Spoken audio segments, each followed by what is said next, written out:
अच्छा किशोरी मैंने सब समस्ते मो कथा मानी ये पहुँचल मुझे तुम मान स्वागत करुँची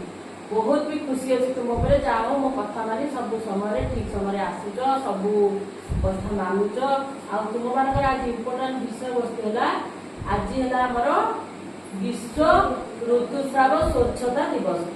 ताकू आम केमी सफा सुतरा रहा से विषय मुझे तुमको बुझेबी ता भर आम ऋतुस्राव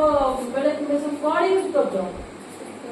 प्याड यूज कर से प्याड यूज कला पूर्व तुम हाथ आग साबुन रे धोब जदि गरम पानी भी है आहरी भल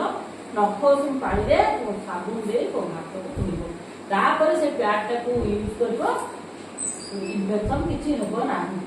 आउे सारा हाथ साबुन रे धोब आम जिते परिष्कार परिच्छन्नता रहा निज प्रति विपद केवे भी आसब ना तुम मैंने सब मोबाइल भी देखुव बही पढ़ुव तुम मान सब बुझा हो सब भी देखुव तेणु सब विषय तुम अवगत हो सारी भी मुझे सब कहूँ।